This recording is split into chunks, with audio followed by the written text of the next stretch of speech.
step and the 14 steps of the sadhana, meditation on this.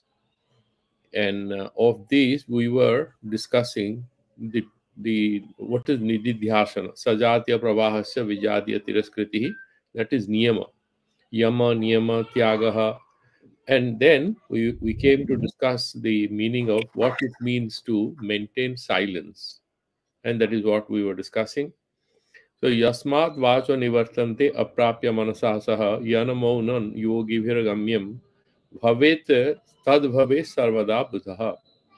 Now, here, generally, mauna, in very simple terms, means maintaining silence. And then there are different ways in which we can interpret it in traditional yogic parlance. One is akara maunam, the other one is kasta maunam. Akara maunam is, in vyavahara, you are not speaking, but mentally you may be thinking. And then when it is kasta maunam, means you are not at all having any movement, any kind of vyapara outside or inside. You are maintaining perfect silence within and outside. But these definition of maunam is what is principle, what is very critical, and it's the mainstay of all yogic practices. That is sort of looked at not with any suspicion or anything, but greater emphasis is paid to understanding what is the latent and hidden message in the advice for practicing maunam. What is the meaning of the silence? What is that maunam? And is completely redefining it. What is maunam is withdrawal of your ability or your tendency or the desire to speak. What happens when we speak? We use language. Why? Either we want to emotionally mention something we want, we express our emotions, our thoughts, our desires. So it has something to do with either a statement of fact, or it's about an object of your desire, or about some past memory or anything. But end of the day, you are trying to narrate something, you're trying to ask for something. So there is some sort of relationship with the outside world, and that is premised on an understanding that all this is real fundamentally, and therefore we are able to talk about it. Think about a situation when you are in a hazy kind of a room where there is not enough light, and you're looking at it, or suddenly you wake up from sleep and somebody woke you up. You suddenly sit up, but you are not being able to see anything because there is no light in the room. You are trying first to figure out, what am I seeing? You are not ready to speak because you don't know what to talk about. It's not very clear to you. The philosophical principle behind maunam is described here. When you slowly realize the fruitlessness of usage of language, the fruitlessness of language, or the desire to describe or to narrate the reality around you, that is the higher level of maunam. You may or may not speak, that is not important. But when you have your eyes, means your attention, fixed on the adhisthana, the foundation of all that we experience and see, that orients you, guides you towards a higher level of internal quietude. The higher level of internal quietude here is not necessarily something which strictly prohibits your ability to speak a few words, but it encourages us, it sort of motivates us to stay focused on that inner truth. Then you have that nirvikara sakshi bhava. You may be in a crowd, as they say generally, that it's quite possible that you are in a big crowd and yet you are very lonely. And it's quite possible that you are actually alone, but you are absolutely not lonely. Loneliness is a symptomatic description. It's a symptom about a situation where you are sort of disconnected with your inner self. There is where you feel lonely. Physical isolation may not necessarily give you a sense of loneliness. Now, here, that Maunam is kind of hinting at a conceptual or philosophical or very thoughtful and analytical meditation on the fruitlessness of our words.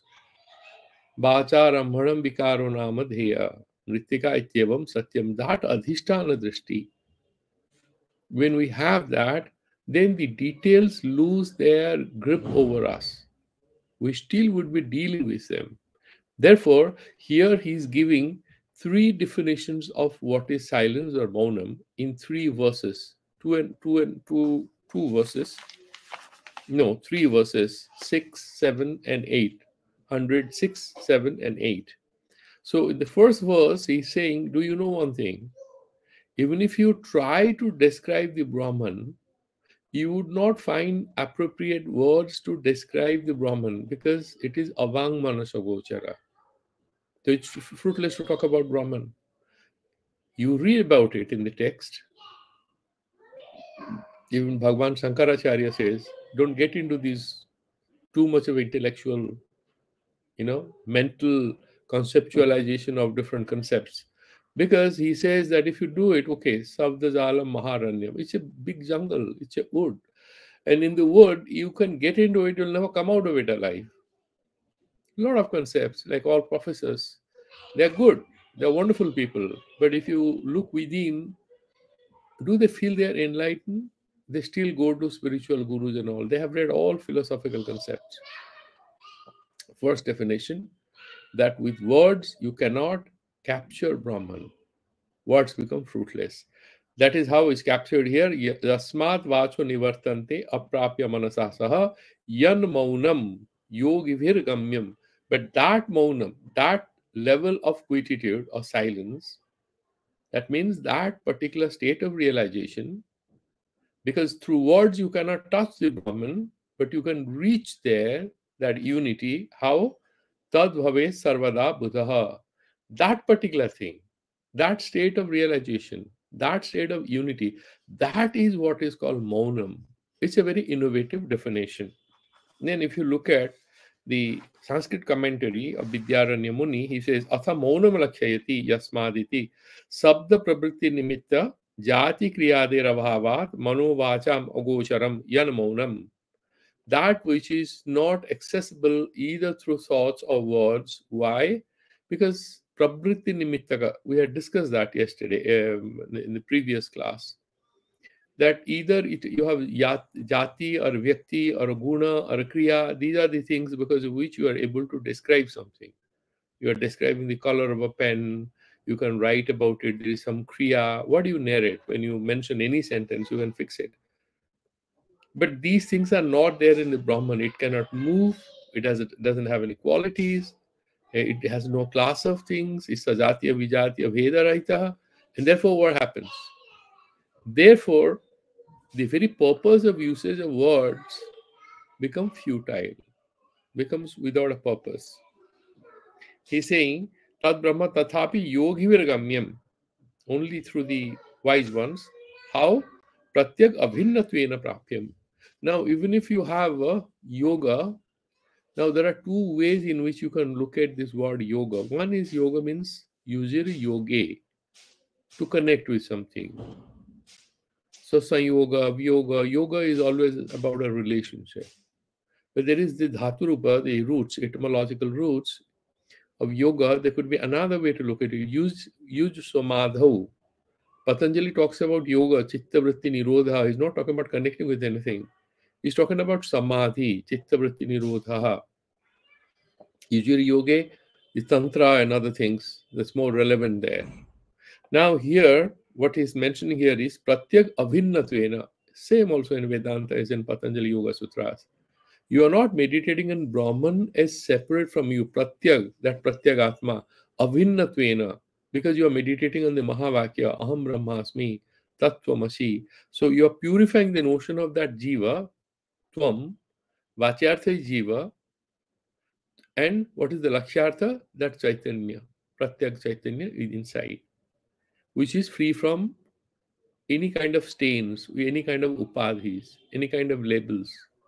And then you wash and clean and purify your understanding of what you refer to as Tat, which is Ishvara, that is Vachyartha. That is the connotative meaning of it. Then you try to find out what is intended, what is the Tatparya. You purify that understanding. You get rid of all the upadhis like Sarvagyatva, Sarvasaktimatva, Sarvavidyamanatva. You get rid of all that. The qualities of God. What remains? That's Suddha Chaitanya. Nirakara Brahman, Nirguna Brahman. That Chaitanya and the Pratyak Chaitanya in us are verily one and the same. Because that is Sarva Vyapaka. We cannot be outside of that all-encompassing consciousness. That is the way of meditation.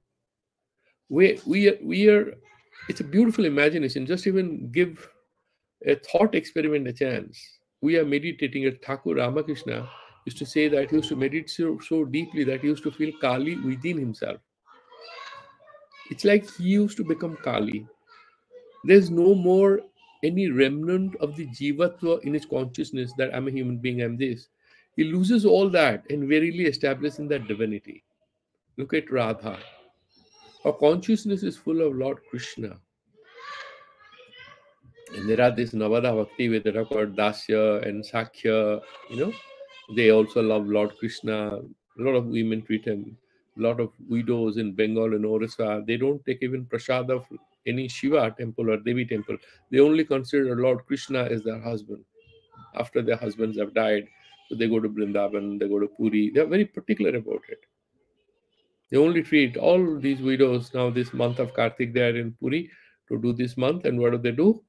They all say that we don't think about any gods, any goddesses. We only think about Krishna because that is the Vaishnava tradition. Your husband is dead. But the Parama Purusha is the real Purusha. Focus on that. Then all the remnants of the human consciousness and the tendencies and all, they lose their relevance and the mind is firmly established in the divinity. Pratyak avinnataya. Avinnatvena prapyam. Tat prasiddham eva brahmarupam. But this brahmarupa is not a prapya in the sense you are cooking a recipe. Not in that sense. It's not a sadhya. Anything sadhya has a deadline, has an expiry date. But this doesn't have an expiry date. It is that nitya jnana. So prasiddham eva is verily there. Then what are you looking for? No, I'm just trying to rediscover myself. It's like you are wearing a necklace or a garland or spectacles on your nose. You had forgotten, you are realizing that it is there. You are there. Brahma Rupam Maunam Sarvada Buddho Viveki Bhavet. So once you are able to do that, then you become really Bhavet Buddha. Tad Bhavet Sarvada Buddha. If you are able to do it, then that state of quietude within is actually a state of wisdom. It's essentially realization. It's not about not speaking few words. It's about, acquiring a level of unity with the truth within. Tad aham asmiti anusandhyad ityartha.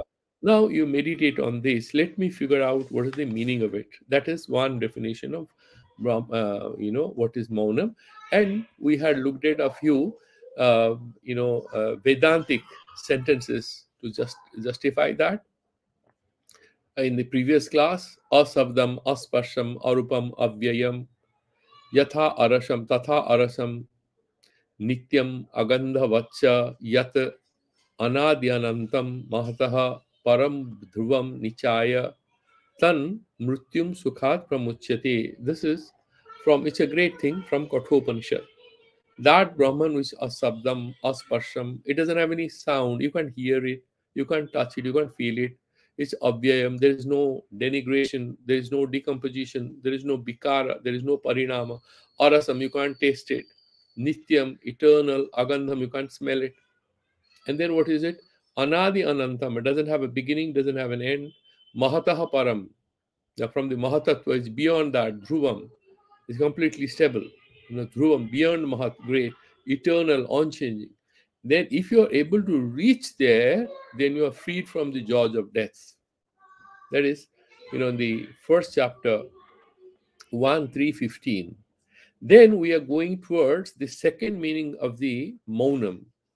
That is in the verse number 108. Let's look at the Moolam. Vacho yasma nivartante tadvaktum kena sakyate prapuncho yadi vaktabhyaha sopi sabda vivarjitaha. So, why to speak at all? The Granthakara, the author, is talking about three possibilities. One is you will talk about Brahman. Okay, that's not possible.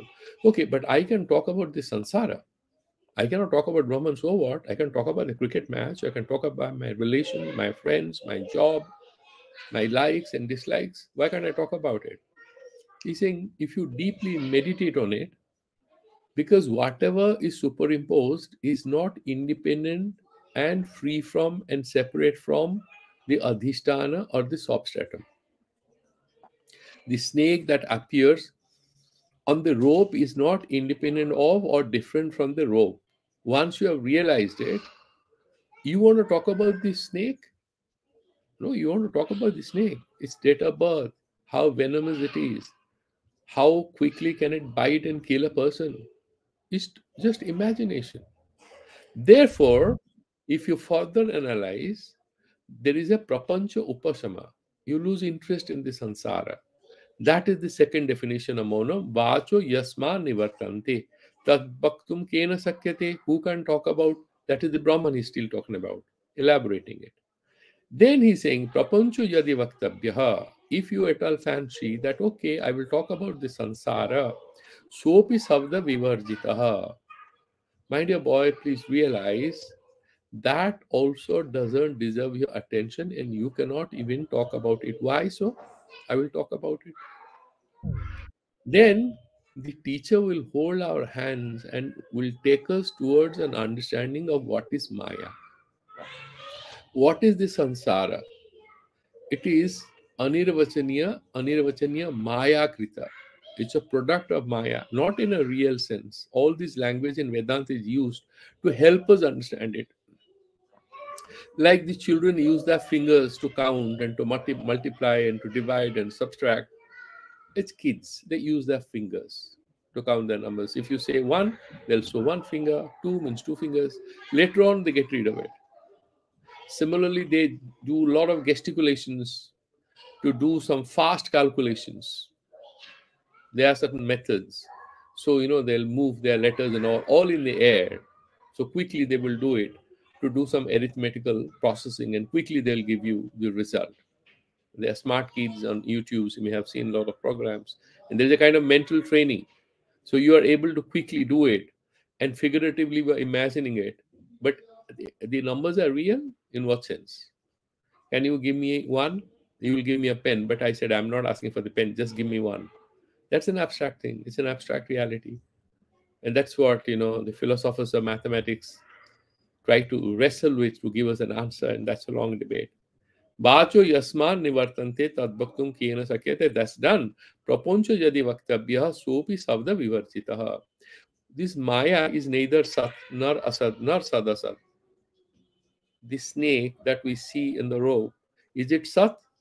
If it is Sat, when you put on the lamp, there is light in the room. Where does the snake go? There is only the rope. And if you say no, then okay, it's false. If it's false, why do you see it? You are seeing the snake. If sansara is completely false, why do you see sansara? If it is real, why it vanishes? If somebody asks, and I keep giving this example all the time, your first day in the college, nobody can forget it. It's real. It's all in your mind now. Where can you verify it? A lot of our dreams that we see. So these are anirvachaniya. Neither sat nor asat nor sadasat. You can't even say they are both. So what are they? No, they are anirvachaniya. That means you cannot define them, hold them through words. The Brahman is avachya. It's incapacity of us to at all use even a single word to describe Brahman. We do Lakshana Brittis and all. These are preliminary exercises. But even sansara, ultimately, you cannot describe it. This is also futile. Same way, this is anirvachaniya. Difficult to describe. Therefore, he's saying, Sopi Savda Vivarjitaha in a very brief way. It's in a capsule form. He's opening up actually a Pandora's box because then that will entail a long debate on what is Maya. Savda Vivarjita. It's very difficult. And that's how, let's look at the Sanskrit commentary. Nanu idam pratyak avinna brahmanusandhanam dhyanurupam chaturdasam angam pratiyate. Now, but you can meditate on it. Then he's saying that is the first half of the sentence. Iti asankya swarasyat prakaranantera maunam eva lakhyayati sardhena vachaiti. If somebody says that you are advising me during silence in these yama niyama, why are we doing? Look at all the 14 steps. There's a mention that you have to do meditation on the Brahman. Then pratyaka avinna way, are you going to meditate on it, isn't it? So there should be a way of describing it, at least through some words, like mantras. There's this Aham Brahmasmi, Tattvamasi. These are words. Aren't you using the words Aham Brahmasmi? That's how you're meditating. He's saying, no, my boy. That is a preliminary exercise. You start with that, but the end result is not meditation on these two words. They will not take you anywhere. The meditation, that's why some Vedantic teachers, of course, in the contemporary Vedantic discourses on YouTubes and other places, you must say, now you need a pencil. If you say pencil, pencil, pencil, will you get a pencil? No, you have to look for it. Similarly, even if you have mugged up a lot of Vedantic verses and you keep repeating it, Vidyaranya Muni in Panchadasi says, the Nirakara Brahman, Aham Brahmasmi, you may not get the result through Vichara because of Buddhi Mandya, because of dull intellect, which all of us are mostly in certain senses in the preliminary stages. There's nothing called a perfect understanding in the beginning stage. The guy who is completely ignorant becomes the wisest through practice. But in the beginning, what are we? We are very ignorant. In that stage, what do? He's saying, no, you meditate on it.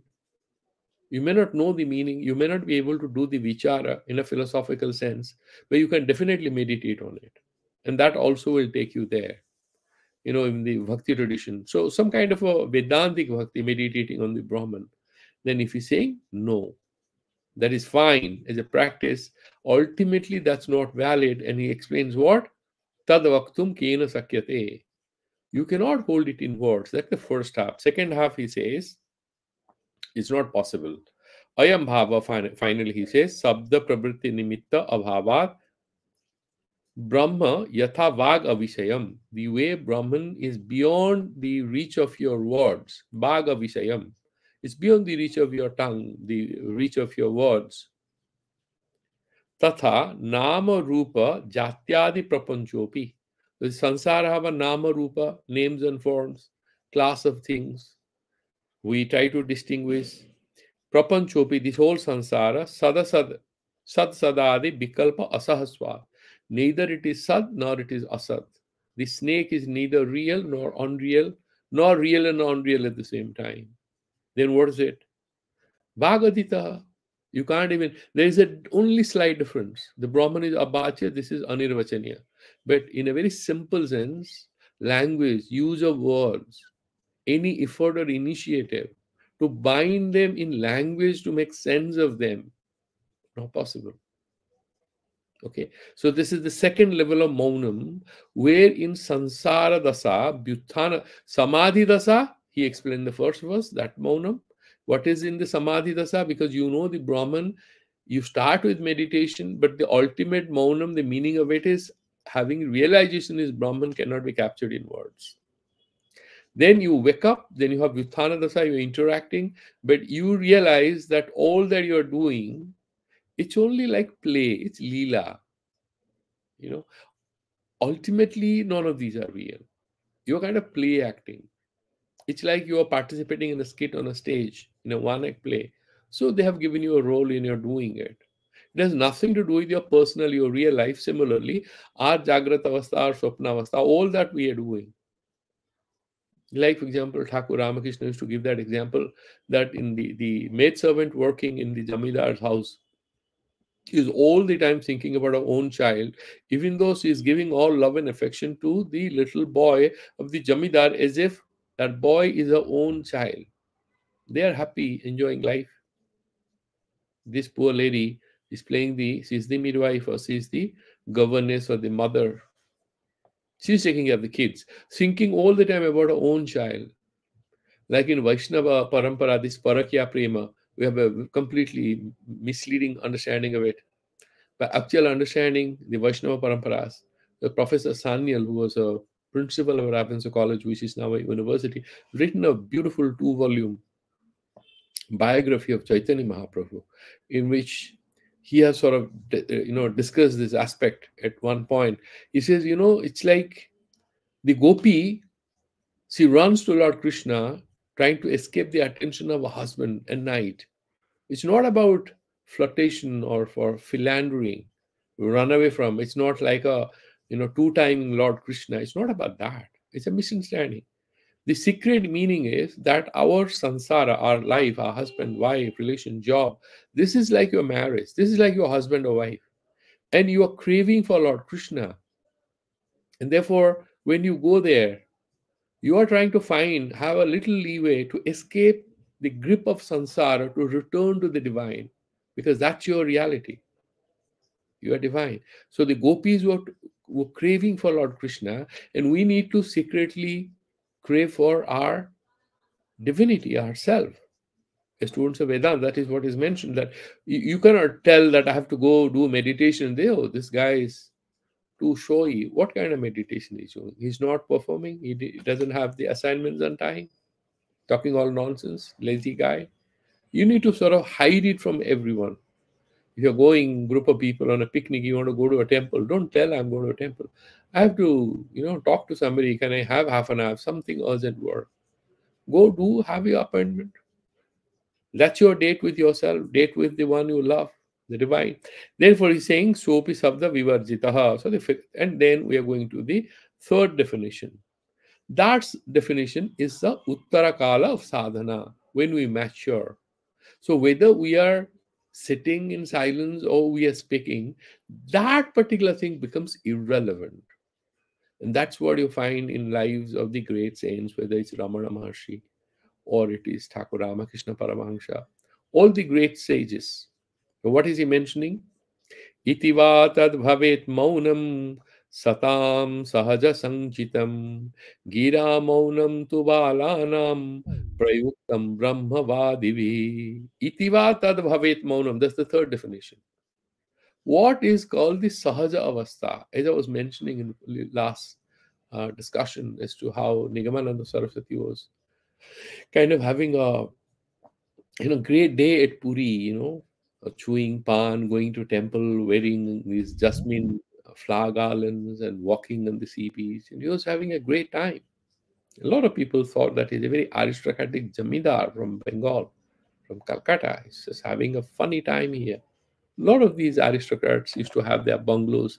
Some of them are kind of in a decrepit state. Some of them have crumbled. Others are turning into hotels. Their great grandchildren sell them off and make quick bucks. So what is he mentioning now? Itiva, final he's saying, Itiva tad bhavet maunam satam. What is sat? Satam. Of the ones who are sadhus, who are self-realized, who are established in the reality of their inner self. And that is the sahajavastha, sahajabhava. Sahaja Sanjitam, that is defined as a Sahajavastha, that also can be considered Maunam. So, he's refuting the conventional meaning of silence. What is that conventional meaning? Gira Maunam. Silence or freedom from words, Gira Maunam, not speaking. Gira means word, language, words. Gira Maunam to Valanam. That's a very preliminary practitioners of this yoga sadhana. Not of the the Patanjali Yoga Sutra. This particular Vedantic Yoga Sadhana is saying that is of the initial guys. They will say, I have silence for 10 minutes, 15 minutes. Prayuktam Brahmavadivihi. Now, those who are in the path of Vedanta refer to the conventional definition of Maunam as applicable in case of very preliminary practitioners of this Yoga Sadhana. Now, let's look at the commentary. Very briefly mentions iti ukta prakarena brahmo jagator vivada tyaga rupam va tan maunam bhavet. This is Brahman and this is Jagat. This is avachya, this is anarvachaniya. And then you have some fights. This is real, that is unreal. So I am meditating, therefore I have to be silent. No, get rid of this whole duality. Initial Vedantis all say Brahma, Satya, Jagana, Mithya, all these strict adherence they do. Thakur Ramakrishna used to always mention the self-realized guy doesn't deny the unreality of the samsara. Absolutely not. He participates in God's Leela. This is God's Leela, fine. How am I affected? So they say in the Tantra and the Vedanta, they draw a distinction, the experts on Tantra, that those people who do these practices, they reach the uppermost echelons and then they return to samsara. They don't stay there. They want to help people out. You look at the idea of bodhisattva in Buddhism, for example. They are self-realized. They don't want liberation. They want to come and help others. This is a very powerful idea. Swami Vivekananda, in one of his letters towards the very end of his life, he said, I am ready to be reborn hundreds of times. I am not bothered about liberation. I want to help people. That idea of bodhisattva, that is the sahajavastha. He is not at all feeling constrained by interacting with others. In the beginning, our sadhana kala, we are doing any anushthanam, vratam, and all, we are studying. Any distraction is destructive. Uttarabhastha, during the Uttara Kala, there is no distraction because you are all the time within you. That is saying Sahaja Sanjitam. Kesam, who are these people? Iti as akankshayam vang niyamanam eva prasiddha maunam iti ched atah aha ardhena. If somebody says Vag maunam is the prasiddha maunam, silence from words, not speaking, that is the main important definition of maunam in the dictionaries. You are trying to bring in a new concept of maunam. What is the purpose of it? He's saying, yeah, I agree.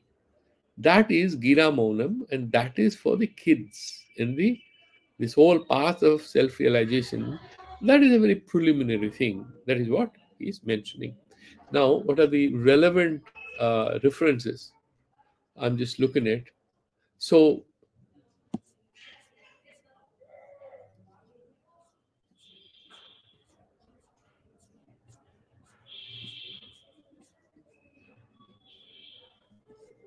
so Kenopanishad, that's one beautiful thing, which is the third verse in the first chapter. And this is about the first half, Na tatra chakshur gacchati, na vag gacchati, no manaha. The eyes don't go there. Your voice, your speech doesn't go there. No manaha, the mind cannot go there. Na vidmo, no vajanimo. And then you don't know it. And you don't know that, you don't know how to know also. Na vijanivo yatha etad anushishyat. How do I talk about that Brahman? You remember that verse in the second chapter, that somebody who knows, that's a matter of wonder. Somebody who hears and understands, that's a matter of wonder. Somebody who teaches, that's a matter of wonder. Anya deva tad vididat atho avididat adhi. That perhaps is the most powerful sentence. Anya deva, that Brahman is Anya deva tat, that one. Tad viditat, what we know. So Brahman is beyond our knowledge of it. Atho aviditat adhi. And it's beyond the lack of it. It's above the lack of it. Iti susrama purveshang ye nahatad nastad vyacha chakshire. I have heard it. And let's meditate on that. The ones who have explained to us that is what it is. There's another such relevant verse, in the 127 in the Kathopanishad. Sravanayapi vahuviryo na labhyaha.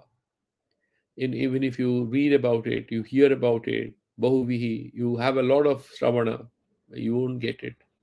Srunnuntopi bahavo yang na vidyuhu. And there are a lot of people who do a very good Sravana, but still they don't understand it. Asarya vakta kusalosya labdha. The person who is speaking, that's also a matter of wonder. We have discussed that in Bhagavad Gita. Why? Because once a Brahmavit knows the Brahman, the whole samsara becomes completely futile for him. How does he still talk about it? How is he able to interact? But if he is not a Brahmavit, then only can talk about samsara, then he is not a valid teacher.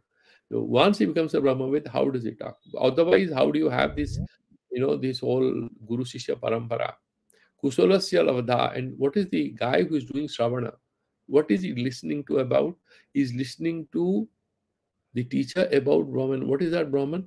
It's about himself. How do you hear about yourself from someone else? That's also very contradictory.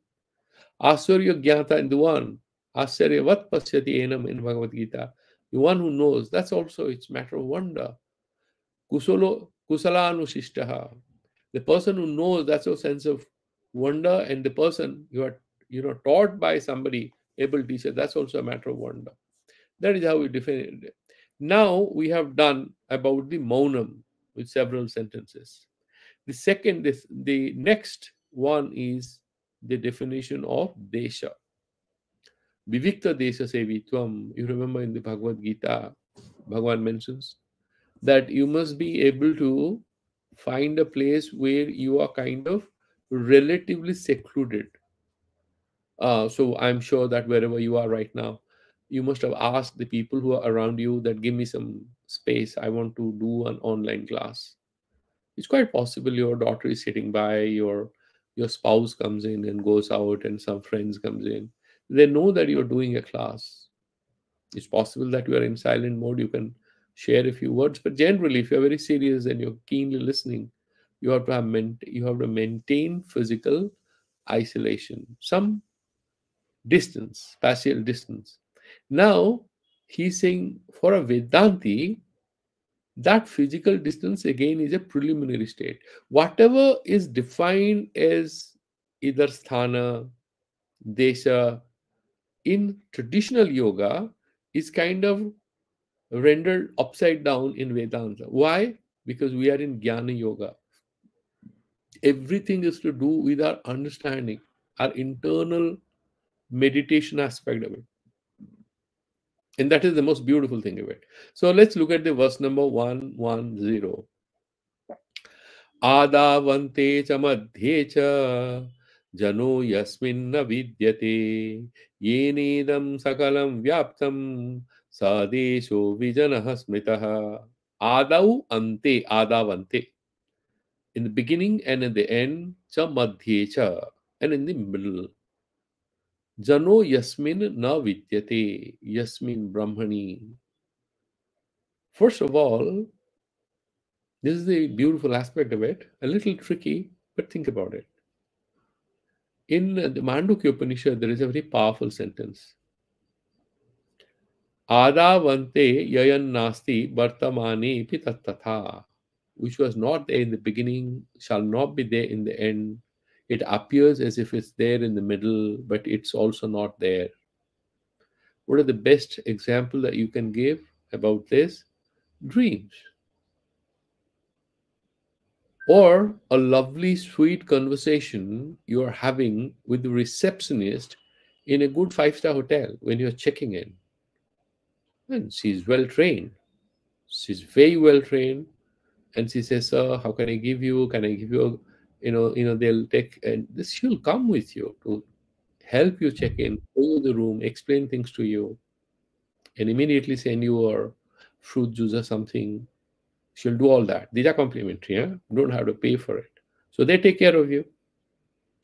Those 3-4 moments of very affectionate, warm behavior on her part is not an expression of love. That's an expression of respect, yes. That's not, it has nothing. Someone looks at it from a distance who doesn't know you both and is seeing you for the first time. What is he going to presume? If the person doesn't know anything about the hotel and he doesn't know she's a hotel staff, just imagine that particular day she was not in that. They have their particular attire, different hotels now. The Tatas have their dress code they wear, and you can figure out she's a staff. If she's not, she's a manager. So obviously she's not there. She's just like any other professional, suited, booted, ties and all. And she comes and helps you check in and has a word with you, sends you a drink. People might think you actually know each other. Maybe you are in love with each other. It has nothing to do with Adavante yayan nasti vartamane pitatha. It was not there in the beginning, it's not there in the end, it was not there, it shall not be there, it just appears like a water bubble, like the rainbow in the sky, like the mirage, which immediately fills your eyes with the sweet appearance of a wonderful blue lake when you're walking in the desert and you're thirsty for water. It was never there. Which wasn't there in the beginning, which shall not be there in the end. It appears to be there in the middle, but it doesn't exist. Adavante cha madhye. So, Jano Yasmin Navidyate, in that Brahman, in that ultimate thing, these are kind of playing out of Prakriti and Maya. They appear and disappear. The appearance, like the appearance of a snake, is not real. The snake wasn't there, shall not be there. It appears that appearance is not real, like the blue color of the sky. It's not real. Yena idam sakalam vyaptam. So then, this physical space that you're talking about it was not there in the beginning. In the Pralaya Kala, this sansara wasn't there. You're talking about Vivikta Desa Sevitvam. I'll go. Was this particular place there during Pralaya Kala? Is it going to be there? I mean, once we die, we abandon this physical body. What happens to your bedroom, your drawing, your study, your garden?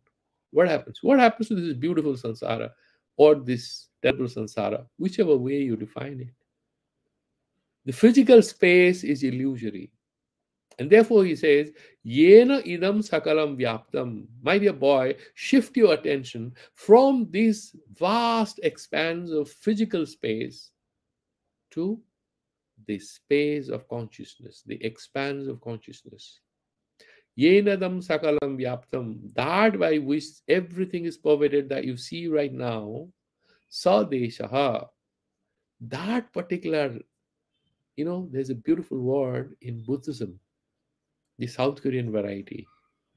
They have what is called the pure mind, pure land approach. In that pure land approach, they're talking about that space. That space is not physical space. They're talking about consciousness. Sadeshaha, you see, here the space word is not spatial.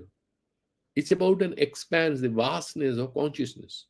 Bijanaha smritaha.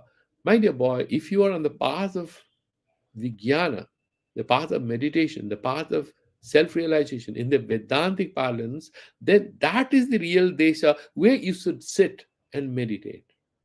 So it's not about, even though in the 6th chapter, Bhagavan has given us a long lecture, you need to sit in a proper place which is not too high, not too low. And then what? You put a kusha and then you put some, these days, if you try to look for deer skin and stuff like that, it's wildlife laws, they'll put you in the jail. So you have to use maybe blanket and then you have some kind of thick mat or anything, and then you have a blanket and then you sit and meditate. That desa, that physical location, as the particular point of reference for meditation, yeah, again for children. Children is not physically mentioned here. Children means early, the people who are at a very preliminary stage of their sadhana. But the real thing is to establish ourselves in that location. That location here is consciousness, here Vijnana, where everything kind of appears and disappears, and which pervades all these physical spaces that you're talking about. So he's saying, Adavante cha madhye cha jano yasmin na vidyate yenedam sakalam vyaptam sadesho vijanaha smitaha. Beautiful. So he's talking about what? That Vijnana desha. He's not talking about the Vedantic desha. That is essentially, he's talking about that. Is very beautiful and very brief commentary there. What does he say there? Idanim desham lakshayati. He's talking about the desha. Adaviti. Atra janasya traikalika abhava anuhavikaha. So these all the people, there is something called trikalika bhava. So this atyanta bhava, then you have anunya bhava. These are some words, ways in which you are talking about difference. So very briefly, I will tell you. Just look at me. This highlight or the pencil is on my hand. Now it's not there. It was there, it's not there. This is called atyanta bhava. Now, this is a red pen and this is a yellow pen. The red pen is not the yellow pen. Yellow pen is not the red pen. These are different. So the abhava of red penness in the yellow pen, that is anyunya bhava. It is different from this. So the bheda, the difference of the red penness in this. So the absence of this is in the yellow pen. The absence of Radha is in Krishna. The absence of Krishna in Radha, of course. In Vaishnava thing, in Vedanta also, we know Radha Krishna inseparable because Sakti and Saktiman are not different. But let's, you and your house and your car, there is a paraswara anyunya bhava. The house is not the car is not the house, that kind of thing. The absence of house is in the car, the absence of car is in the house, that is anyunya bhava. In a very preliminary way. Now, what he's saying, Atyanta Bhava is Traikalika. It's always there, past, present, and future. Then, when I have this pen here, then why the Atyanta Bhava is not visible? In Nyaya, they have a discourse on that. They're saying Swarupa Sambandha Bhavat. So, the absence is there in anywhere in Swarupa Sambandha because there is no Sanyoga and Samavaya Sambandha there.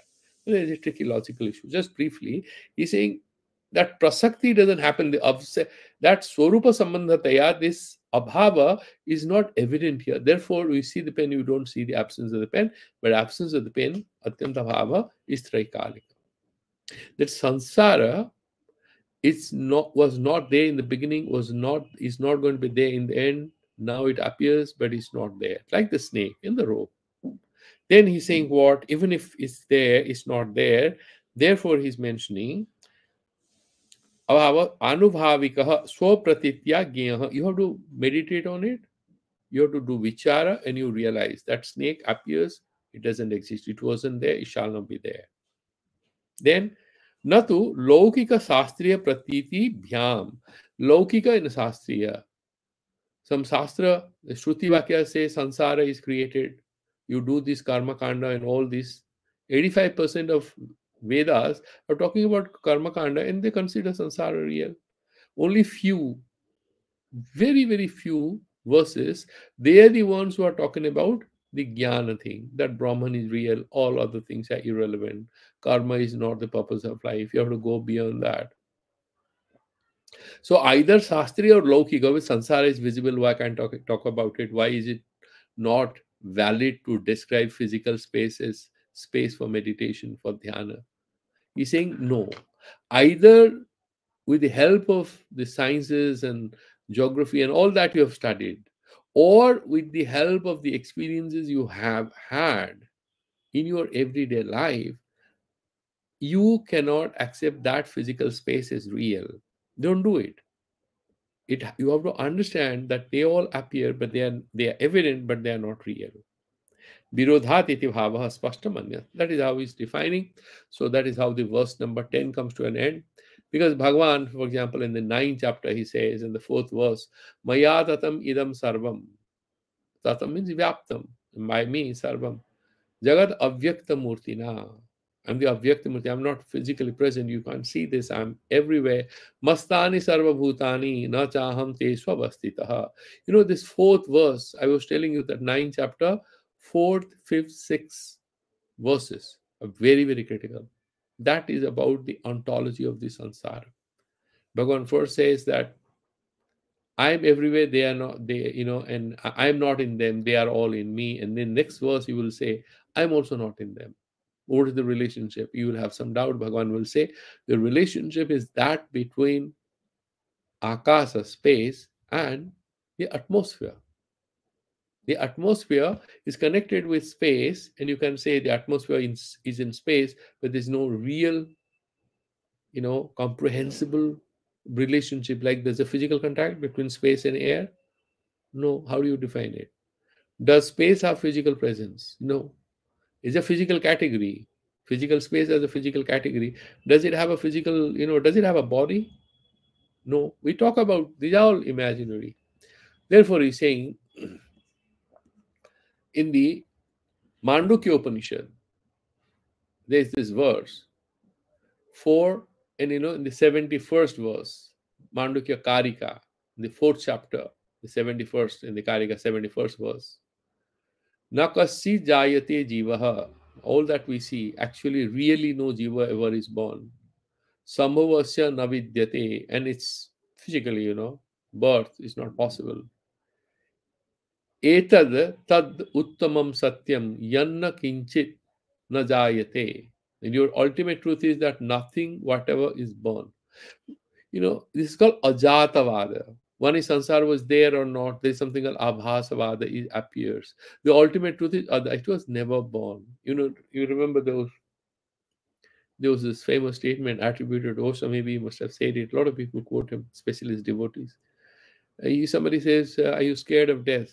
You said, "Scared of what?" Death. He said, "But I was never born. How do I die?" He was essentially quoting this particular verse of the Mandukya Karika. And this is timeless wisdom of our tradition, that which was never there, how can it perish? We were never there as the body. This is just a faulty appearance. The snake was actually never there. How can the snake die when you switch on the lamp? Snake was never there. It just appeared. The appearance manifested itself and it'll get obliterated when we die. It's going to vanish. That's it. But the reality is what it is, and that is not many, it's just one. That is how this whole Desha thing we have discussed. And then let's go to the verse number 111. Now, Desha is done. Now, what time you meditate? They'll talk about Brahma Muhurta, get up early morning.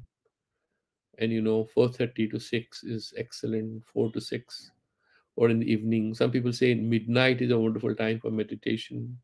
In the yoga tantra parampara, the prayer at sharp in the midnight. So you have trikala sandhya, so you do early morning, do in the evening. And some people, if you find time, then this 11:45 to 12:15, that's also an excellent time for meditation, because your terrestrial existence is kind of graduating from one phase to the other. There's a sandhi there, and these are critical points where our consciousness, kind of in a very subtle way, which you don't notice, it undergoes some changes. That's what he's mentioning. Therefore, that is what we know about Kala, is physical Kala. Now, he will again twist it. He'll talk about, in a very philosophical sense, what is Kala, what is the real meaning of it. Kalana sarva bhutanam ब्रह्मादीनं निमेषतः कालशब्देन निर्दिष्टो ह्यखण्डानन्द अद्वयः. You know, you have this famous physicist, Carlos Revoli, Italian guy. Yeah, Italian or French, yeah. And there are a couple of other guys. On YouTube, you can listen to their talks. Um, there are a couple of French physicists, there are a couple of Italian ones. Now, especially Carlos Rivoli has been saying of late that, look here, I mean, for quite a few years, it's not of late, that time is just a conceptual tool to make sense of this evanescent reality. It doesn't exist. Whenever you think about time, you have a point of reference, otherwise, time will not make sense. If you're saying 9 o'clock, you're referring to a point of reference. So it's kind of what apeksha buddhism, jata. There is a apeksha buddhi. Apeksha, what is apeksha buddhi? Compared to something. No conception of time is possible without a reference. And therefore, when we talk about so many years and this and that, we are talking about only the appearance. How old is the snake? The snake that appears. It just is because of our ignorance of it. So this whole Srishti, there is something called Srishti Drishtivada, and there is something called Drishti Srishtivada. Whatever you see manifests before you, and that's what is real for you. So the reality is not real because it's real, but it's real because you see that is real. Think about it. You see that is real, and that's why it's real. That is Drishti Srishtivada. Therefore, that is the main stay of Advaita Vedanta. Therefore, he's saying, and which is also very close to what the Buddhists say. Kalana Sarva Bhutanam.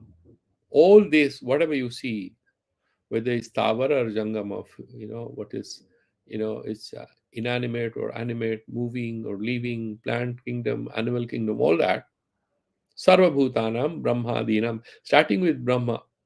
Brahmadi Stambha Paryantanam, starting with Brahmaji, Chaturmukha Brahman, Nirakara Brahman with Maya Upadhi becomes, Saguna, Ishvara. Ishvara first creates, and that is Maya Upadhi Vishishta, with Maya Upadhi. In Maya Pratibimbita Chaitanya, the Chaitanya, that pure consciousness, is reflected in Maya. It's a very complex ontology, metaphysics, because the Maya is not independent of Brahman. So, how do you get reflected in an aspect of you which is not even real? He's saying, no, these are all being discussed from the perspective of human beings. We are trying to talk about all this from a state of ignorance, because ultimate truth is not captured by us. The only way we can talk about it is to look at the sentence in the Upanishads, not waste too much time. These are very complex ideas. Therefore, what they are trying to say is that you have this reflection of the pure consciousness in what they are describing as Maya, which is a nirvachaniya, neither true nor false. That is called Ishvara. That means Nirakara Brahman becomes Ishvara with this Maya Upadhi. It's like a label. What can be an example? So the best example is that you have a crystal and then you have a red flower or red cloth close to it, and that looks pink. It's not there. It appears like that. So Brahman looks like Ishvara from the perspective of ours. It's not Ishvara, it's Brahman only, appears as Ishvara, well and good, it will give you the results, do prayer, not a problem.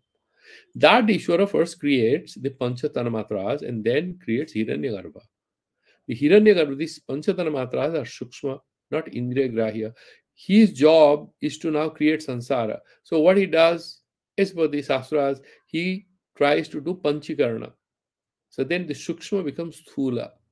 So Akasat, then you have Vayuhu, Vayur, Tejaha, then Teja, Agni comes. The same is what we have studied in physics or cosmology. The first there was a gaseous state, a Big Bang, and then there was space, out of which there was an explosion or something. Then you have the solar system, if you look at it, the hot gaseous state, and then what there was kind of a split, and then the whole thing was burning.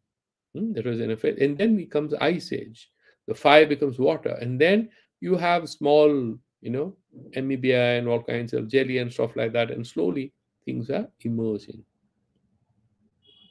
That is what we have studied in the evolution. Similarly, out of fire comes water. Out of water comes Prithvi Tattva. And the last one will have the qualities of others, because the Karya qualities will be in Karana. The material qualities of gold shall be there in the golden necklace. Similarly, because of Akasa Vayu comes Akasa Sabda, and in Vayu will have Sabda as well as Sparsha. Out of Vayu comes Teja or fire. Therefore, fire will have the qualities of Vayu, also Akasa. That means sound. Fire explodes, it makes a noise. It has sound, it also has Sparsha. Hot and cold feeling you have, and it also has rupa. That is its pure thing. Then go to water, it will have all three plus its own special quality. What is that? Rasa, taste. Then you go to Prithvi, it will have all four above I mentioned plus special quality. What is that? Gandha, smell. So all this is how in Prithvi you have all the five qualities. The most important quality of Prithvi Tattva is smell. That is how we have studied that in our parampara. Now, these things are essentially narration. They happen instantaneously. I mean, it's not that Brahman sits and struggles to create. He has a project of creating samsara. These are all narrations. Then what he's saying, Kalana sarva bhutanam brahmadinam nimeshataha. In 1 second, it's all satya kamaha, satya sankalpaha. He wishes and it happens. Nimeshataha. Kala sabdena nirdishto.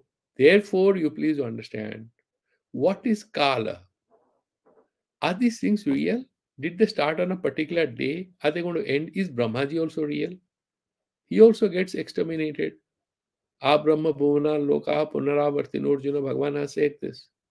All are Punaravartis. He was also a Jiva, did a lot of punya and becomes Brahma, becomes Indra, becomes Vayu. Where do they go in Kalantara?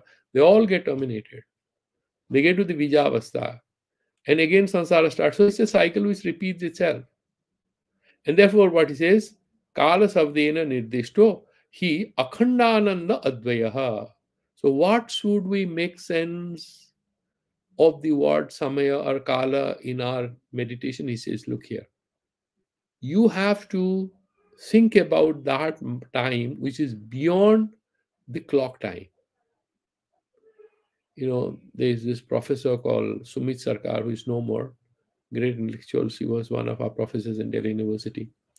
So he wrote this famous book on social history of India, and then he has one chapter on Ramakrishna, and he thought that why the Bengali middle class people were flocking to Thakur in the late 19th century. His theory was that the Bengalis were suddenly struck with colonial administration and capitalism which was emerging in Bengal, in Calcutta.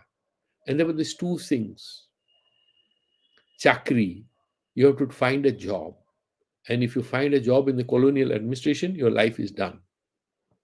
Or in the corporate, the private sector, you find a job. If you are very elite, they will hire you. So finding a job was critical. The moment you find a job, your life is kind of organized around clock time. You have to get up early morning, take a bath, not because you want to do meditation or anything. You have to rush and reach the office. Then you have public transport and all that. You reach your office, work, and come back at 5:30. Your life suddenly gets disorganized vis-a-vis what it was there earlier, and then you have a new life which is organized around clock time. These are office hours, these are private hours, you have to sleep, you have to get up and go, all that. So when you have this clock time, he's saying that people were kind of struck with a fear of not finding survival. So they were obsessed with finding a good partner, finding a bit of wealth to survive. So Thakur used to speak against Kamini and Kanchana. And they were so desperate for some peace of mind that they were running to Thakur. That is what he writes there. That is his theory. What are you talking about? Clock time. Why they were going? They wanted to get freedom from that. Whatever he has written, that's not relevant to us. But there's a beautiful thing there. Kala is not clock time. The Kala we are talking about, the Shastra says here, what? Akhandananda Advayaha. Because the reality of the changes, the evanescent changes, these transients of the Srusti and these Prakriyas and these Pralayas and everything, these are all futile conceptualizations for us during preliminary stages of sadhana or during the Baddha Kala, when you are ignorant and happy to be here. Not a problem. But what is the real Kala here? Real Desa is Atma, real Kala is also Atma. Akhandananda Advayaha, that state of beatitude, that unbearable lightness of being, as Milan Kundera mentions in the title of his novel, that beautiful state of Advayananda, that is very Kala. So we'll stop here. I've exceeded time by 5 minutes and we'll resume it on Saturday. Let's do the Santi Mantra. Oh, any questions, please feel free to put it in the group and I'll come back on that. Om Purnamadaha Purnamidam Purnat Purnamudachyate Purnasya Purnamadaya Purnameva Vasishyate. Om Shanti Shanti Shanti. Shri Gurubhyo Namaha Hari Om Tat Sat. Thank you.